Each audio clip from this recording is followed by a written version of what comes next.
Sir నాకు ఒక చిన్న డౌట్, నాదే కాదు మేబీ చాలా మంది డౌట్ కూడా అది.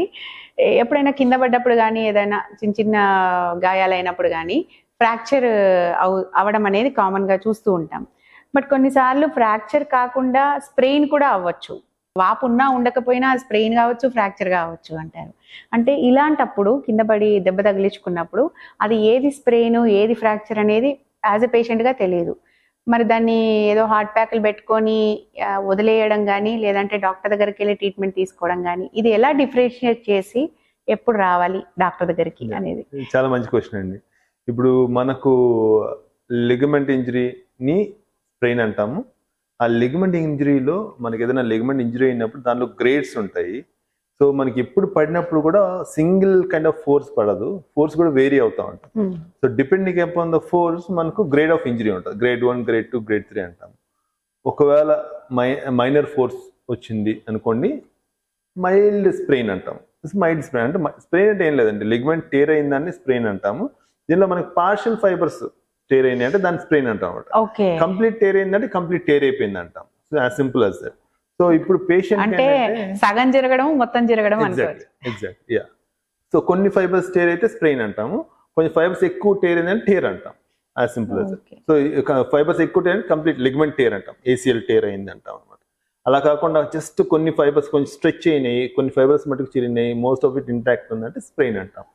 సో ఇప్పుడు మనకు పేషెంట్కి పెయిన్ ఎక్కువ లేదు, స్వెల్లింగ్ ఎక్కువ లేదు అంటే ఈజీగా ఐస్ ప్యాక్ అది పెట్టుకొని రెస్ట్ తీసుకొని పెయిన్ కిల్లర్స్ అవి తీసుకొని సరిపోతుందండి. కానీ పేషెంట్కి ఎప్పుడైతే స్వెల్లింగ్ ఉంది, స్వెల్లింగ్ వచ్చింది, అక్కడ పెయిన్ కొంచెం ఎక్కువ ఉందంటే కనుక నెగ్లెక్ట్ చేయకూడదు. Swelling is one of the key factor అక్కడ. కానీ ఈవెన్ స్ప్రెయిన్స్లో కూడా, for example ankle sprains more common. Ankle స్ప్రెయిన్స్లో స్వెల్లింగ్ సిగ్నిఫికెంట్గానే ఉంటుంది. కానీ దాంట్లో కూడా గ్రేడ్స్ ఉంటాయి అన్నమాట.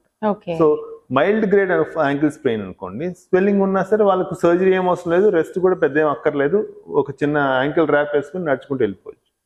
కానీ ఎప్పుడైతే ఇంటెన్సిటీ ఆఫ్ ఇంజరీ ఎక్కువ ఉంటుందో, ఇంటెన్సిటీ ఆఫ్ ఫోర్స్ ఎక్కువ ఉంటుందో అప్పుడు పెయిన్ ఎక్కువ ఉంటుంది. ఆ పెయిన్ ఎక్కువ ఉన్నప్పుడు వాళ్ళు నెగ్లెక్ట్ చేయకూడదు, ఒకసారి వెళ్ళి ప్రాపర్గా ఎవాల్యుయేట్ చేసుకోవాలి. ఎందుకంటే పెయిన్ ఎక్కువ ఏంటంటే ఇప్పుడు ఒక ఛాన్స్ ఏంటంటే స్ప్రెయిన్ అవ్వచ్చు, టేర్ అవ్వచ్చు, ఒక్కోసారి లిగ్మెంట్ ఒక పీస్ ఆఫ్ బోన్ తో ఎవల్స్ అవ్వచ్చు, ఒక్కొక్కసారి హెయిర్ లైన్ ఫ్రాక్చర్స్ అంటాం.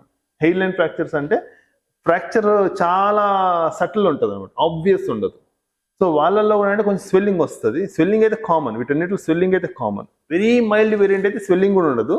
ఆ స్వెల్లింగ్ కూడా లేని వాళ్ళు హ్యాపీగా ఇంట్లో రెస్ట్ తీసుకున్న ఐస్ ప్యాక్ పెట్టుకున్నా సరిపోతుంది. కానీ స్వెల్లింగ్ వచ్చినప్పుడు మటుకు ఇవన్నీ అవ్వచ్చు అనమాట. ఈవెన్ హై లైన్ క్రాక్స్ ఉండొచ్చు.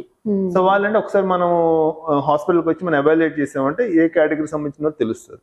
కొంతమందికి అంటే కొన్ని ఫ్రాక్చర్స్ ఆబ్వియస్గా ఉంటాయి. సో ఫర్ ఎగ్జాంపుల్ విరిగిపోయింది, కంప్లీట్ విరిగిపోయింది అంటే వాళ్ళు ఊగుతూ ఉంటుంది అనమాట.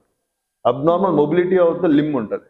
సో అప్పుడు ఆటోమేటిక్గా వాళ్ళు హాస్పిటల్కి వచ్చేస్తారు. వాళ్ళకి ఉన్న క్వైరీల్లో ఏంటంటే స్ప్రెయిన్, టేర్. సో ఎప్పుడు మనం హాస్పిటల్కి వెళ్ళాలన్నది ఉంటుంది. సో ఒక్కటే సింపుల్ ఏంటంటే స్వెల్లింగ్ ఎక్కువ లేదు అంటే కనుక ఇంట్లో రెస్ట్ తీసుకోవచ్చు అండి.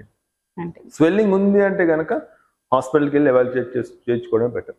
అంటే నొప్పితో పాటు స్వెల్లింగ్ ఉంది అంటే వీళ్ళందరూ నొప్పి కామన్. స్వెల్లింగ్ ఉంటే మాత్రం ఇంకా అసలు నెగ్లెక్ట్ చేయకూడదు.